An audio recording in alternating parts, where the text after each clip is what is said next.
The lawyer's office was a cocoon of stifling silence, the kind that presses against your eardrums, amplifying every small sound. A chair's creak, the rustle of crisp paper, the faint tick of a wall clock with its brass hands glinting under fluorescent light. I sat ramrod straight in a leather chair that smelled faintly of polish and age, my hands clasped tightly in my lap, the fabric of my skirt damp under my sweating palms. Across the polished walnut desk sat Mrs. Patricia Nelson, Ellen's attorney, her silver hair pulled into a severe bun that matched the sharp lines of her navy suit. She adjusted her wire-rimmed glasses, her movements deliberate, as if savoring the weight of the moment. My husband James slouched beside me, his cologne, a cloying mix of cedar and musk, clashing with the room's sterile air. He scrolled through his phone, the screen's blue glow casting shadows across his bored expression. His sister, Emily, sat to his right, her foot tapping a relentless rhythm against the hardwood floor, her arms crossed so tightly her knuckles whitened. Two older women, Barbara and Helen, friends from Ellen's church, perched nervously on my left, their floral perfumes mingling with the faint mustiness of the office. My mother-in-law, Ellen Elizabeth Thompson, had died 3 days ago. Her absence, a raw wound in my chest. Now, in this suffocating room, her final wishes were about to be unveiled, and I braced myself for formalities, unaware that her words would unravel the fragile threads of our family. Mrs. Nelson cleared her throat, sound like dry leaves skittering across pavement, and opened a leather portfolio, its spine creaking softly. "This is the last will and testament of Ellen Elizabeth Thompson, revised and notarized on January 15, 2025, she began, her voice steady, each syllable polished by years of legal precision. James glanced at Emily, his eyes rolling in a silent conspiracy of impatience. I shifted in my seat, the leather squeaking under me, and caught Barbara's gaze. Her eyes, soft and brown like warm cocoa, held a flicker of unease. Helen clutched her purse, her fingers tracing the worn stitching, as if anchoring herself to something familiar. I'd been the one at Ellen's bedside in her final days, my hand wrapped around her frail fingers, her skin cool and paper-thin, while James and Emily sent curt texts about meetings and scheduling conflicts. The memory of that hospital room, its antiseptic tang, the hum of machines, the absence of their voices, clung to me like damp fog. Mrs. Nelson's voice cut through my thoughts. "Moving to the distribution of assets," she said, her tone unwavering, like a judge's gavel poised to fall. "To my son, James Thompson, I leave my forgiveness, though you have not earned it." The room froze, the air thickening like molasses. James's phone slipped from his hand, clattering onto the table with a sharp crack that echoed in the silence. His jaw tightened, a muscle twitching beneath his stubbled cheek.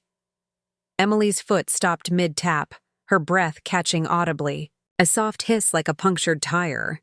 "To my daughter, Emily Thompson, I leave my wedding band, which you once admired. May it remind you that promises should be kept." Emily's face flushed crimson, her lips parting as if to protest, but no words came. Her nails dug into her arms, leaving faint red crescents. Barbara and Helen exchanged startled glances, their hands fluttering like startled birds. Mrs. Nelson's gaze settled on me, her eyes sharp as cut glass, and I felt a chill slither down my spine, cold as winter. "Rain, and to my daughter-in-law, Lauren Thompson, I leave the entirety of my remaining estate, including my primary residence at 47 Maple Street, all bank accounts, investment portfolios, insurance policies, and personal possessions." The words detonated like a silent bomb, splintering the room's fragile calm. Emily's voice sliced through the stunned hush, shrill as a shattered wine glass. "What? That's absurd!"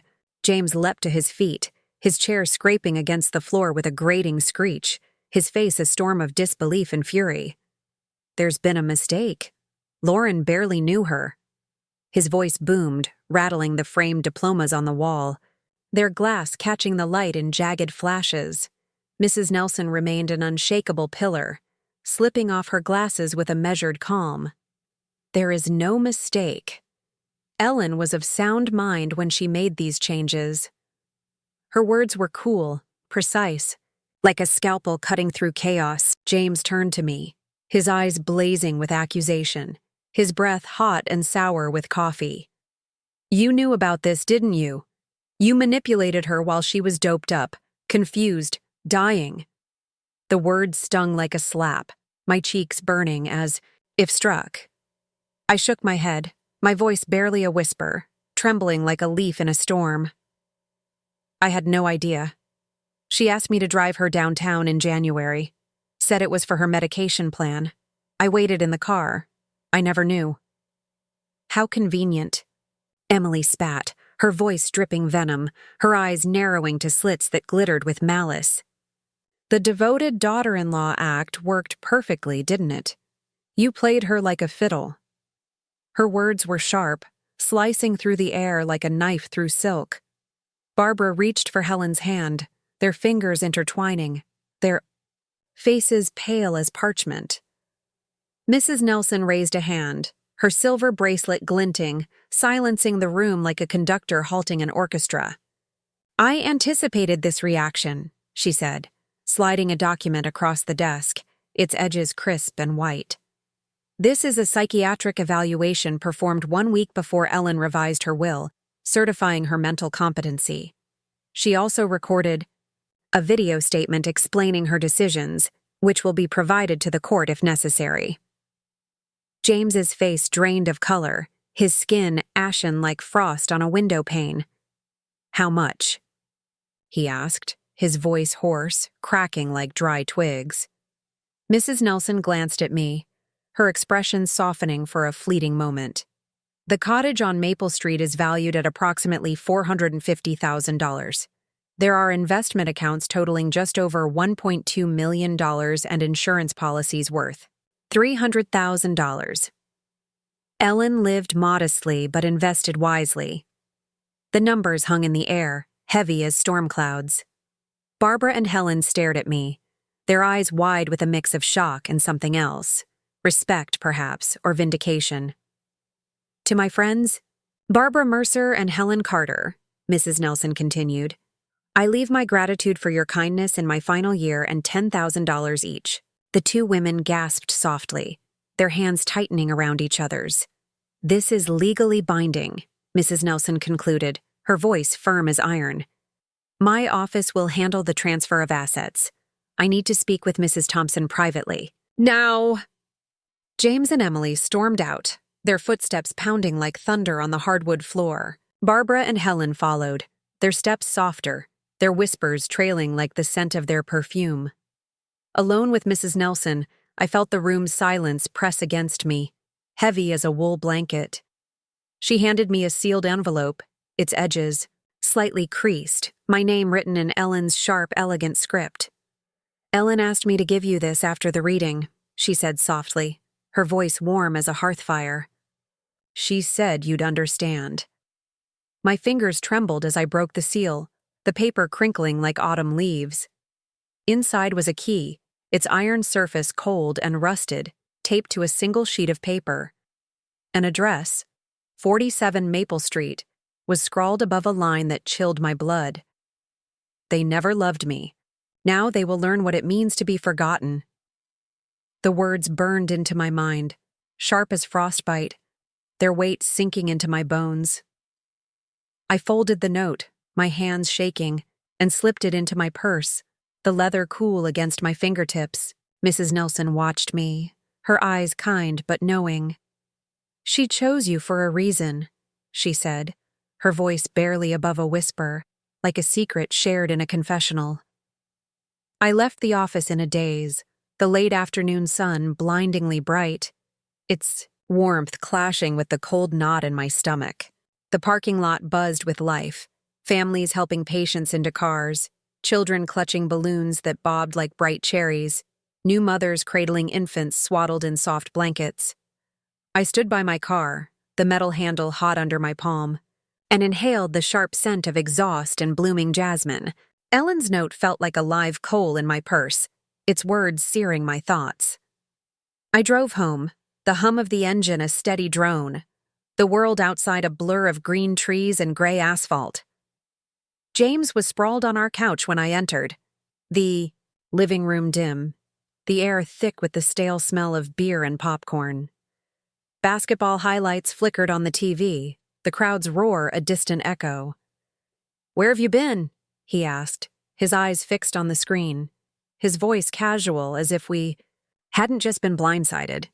"Your mother's lawyer's office," I said, my voice flat, the words tasting bitter on my tongue. "You were there, too."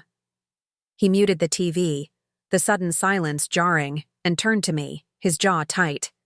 "Yeah, well, that was a waste of time. Mom had nothing but medical bills." His nonchalance sparked a flare of anger in my chest, hot and sharp. "She left everything to me," I said, watching his reaction. His eyes widened, then narrowed to slits, his lips curling into a sneer. "We'll contest it. She wasn't in her right mind." His words were a blade, cutting through the fragile thread of our marriage. I didn't respond, too drained to argue, the weight of Ellen's note pressing against my ribs.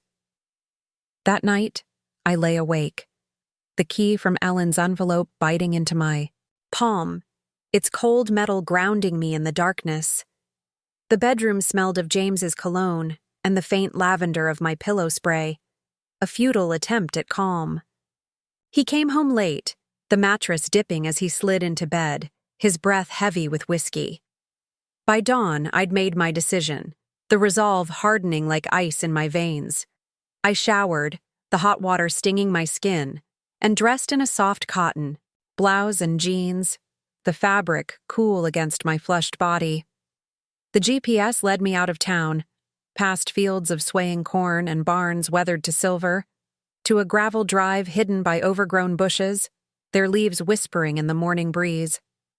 A rusted wrought iron gate hung ajar, its hinges groaning as I pushed it open, revealing a cottage cloaked in shadow, its once white paint peeling like old skin, wild roses clawing at the walls with thorny fingers.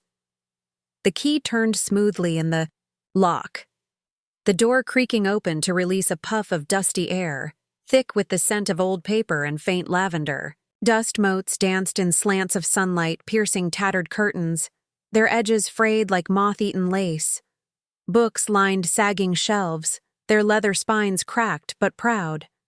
Photo albums were stacked on a coffee table, its wood scarred with coffee rings.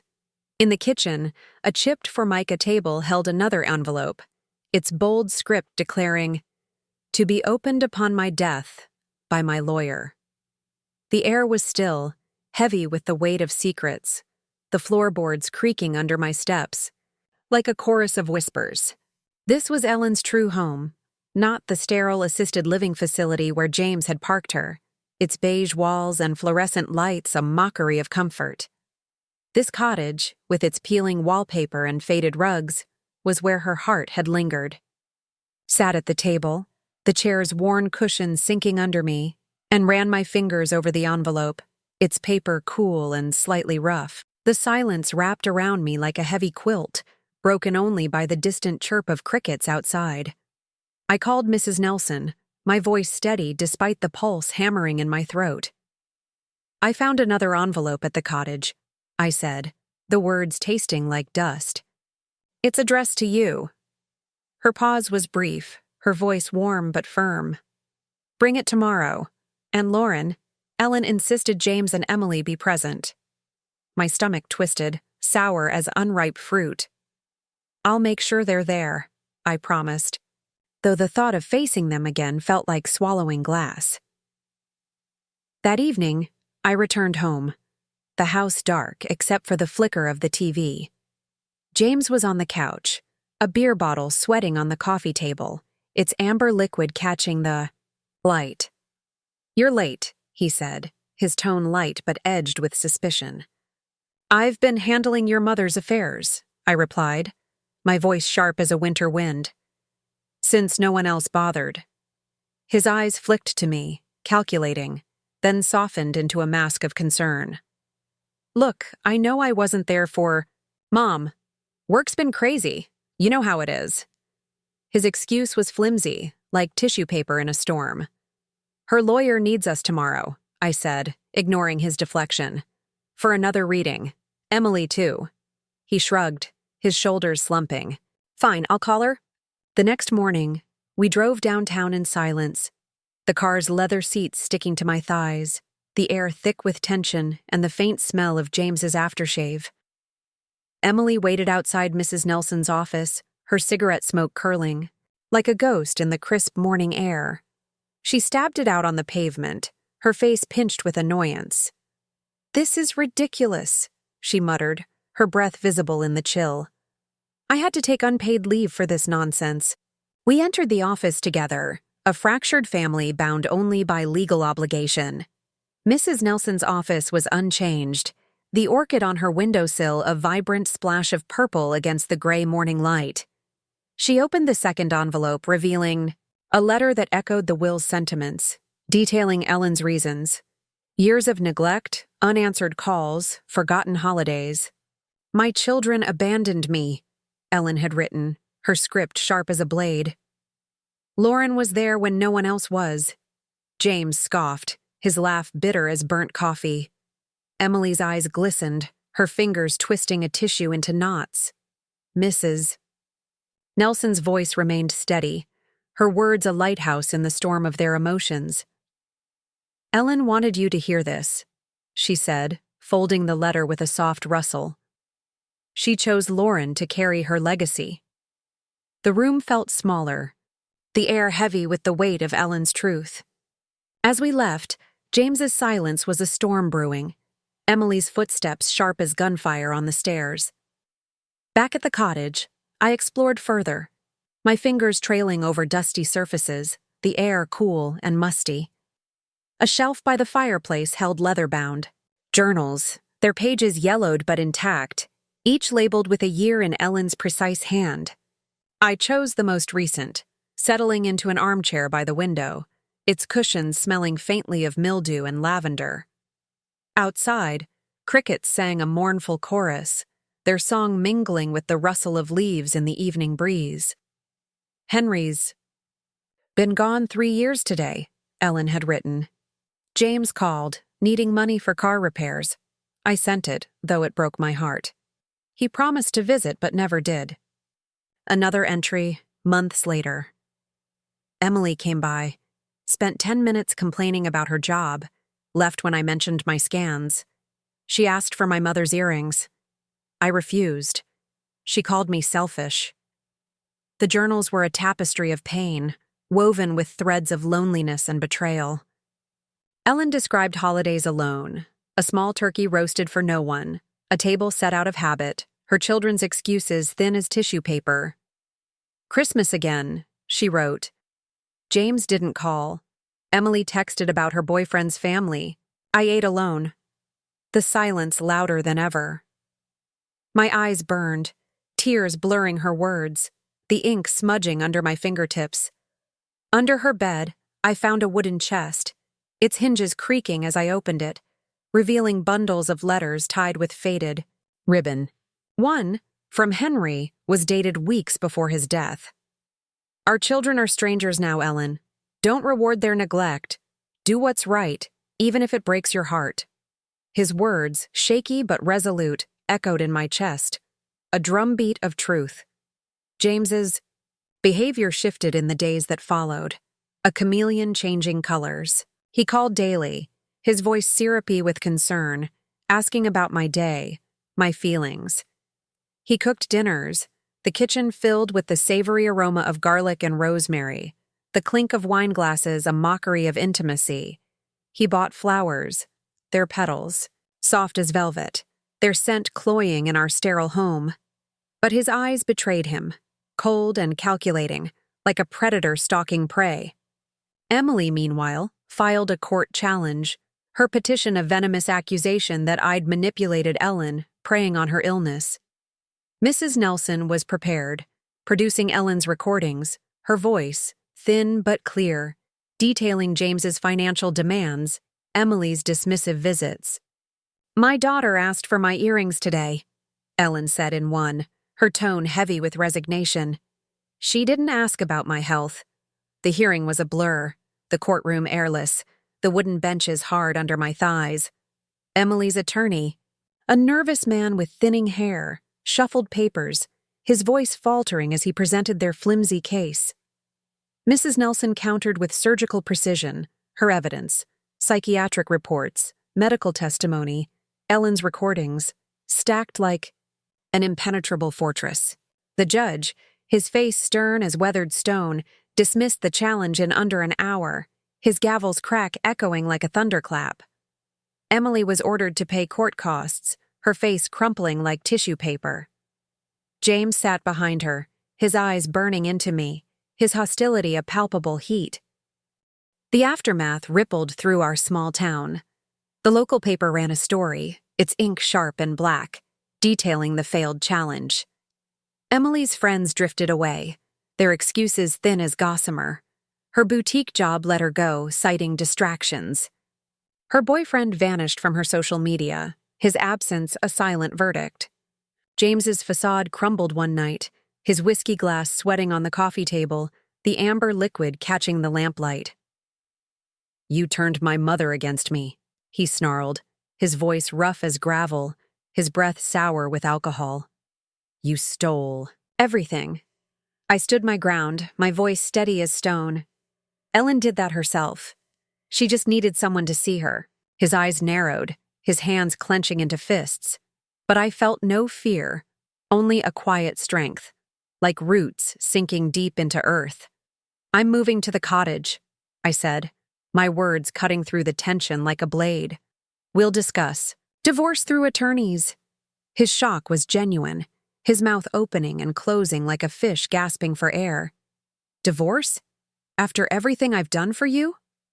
The absurdity of his words nearly made me laugh, but I turned away. Ellen's note echoing, "Forgive no one. Let them beg." The cottage became my sanctuary, its walls embracing me like an old friend. I hired contractors to repair the sagging porch, their hammers echoing like a heartbeat, the scent of sawdust and fresh paint filling the air. I replaced threadbare carpets with polished hardwood, its grain warm under my feet, and painted walls, in hues of sage and cream, their colors soft as a summer dawn. Ellen's journals guided me, their pages whispering her dreams. Henry and I wanted this cottage to be a haven, filled with laughter and friends. Life got in the way. With Mrs. Nelson's help, I used Ellen's investments to create Ellen's Haven, a nonprofit for grief support, elder companionship, and community dinners. We opened on her birthday, the air alive with the clatter of plates, the aroma of roasted chicken and apple pie, the hum of conversation. Barbara and Helen were there, their eyes misty as they shared stories of Ellen's kindness, organizing meal trains, teaching cooking classes, her laughter warm as a hearth fire. "She made everyone feel like family," Helen said, her voice soft as velvet. James and Emily's lives unraveled further. James moved to another state, remarried to a young receptionist, his new life a fragile veneer over his failures. Emily worked night shifts at a highway diner, her once sharp tongue dulled, her face pale as moonlight. They both reached out, James with calculated charm, Emily with desperate pleas. "I'm in a tight spot, Lauren," James said over the phone, his voice smooth as oil. "Just a small loan." Emily's voicemail was slurred, tearful. "I lost my job because of you. Help me out." I ignored them, sending Emily a scan of Ellen's note. "Let them kneel," and blocked her number, the act as final as a door slamming shut. A year later, we unveiled a mural at Ellen's Haven, painted from photos of Ellen and Henry under the cottage's oak tree, its branches sprawling like protective arms. In the mural, Ellen laughed, her eyes sparkling like sunlight on water, Henry gazing at her with love. The community gathered, their voices a warm hum, the air scented with wildflowers and fresh coffee. Ellen would have hated the fuss, Barbara said, chuckling. But she'd have loved it too.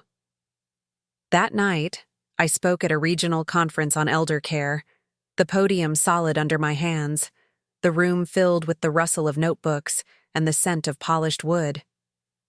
My mother-in-law died alone, I began, my voice steady. Not because she had no family, but because her family chose absence. I shared Ellen's story.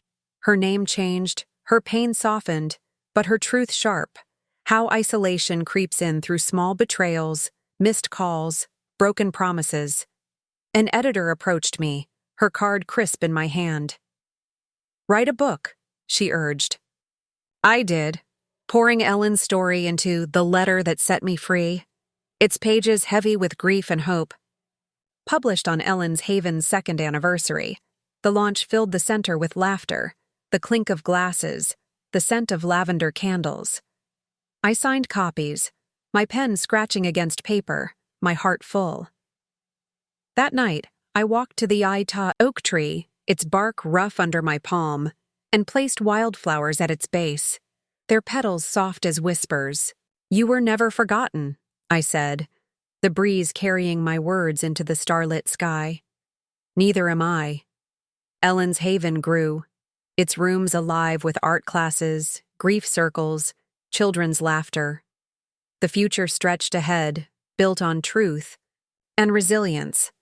Ellen's gift, not wealth, but freedom, to walk away from toxicity, to plant seeds of change. Somewhere, I felt her watching, her spirit satisfied, her defiance a spark that ignited a legacy far beyond her life.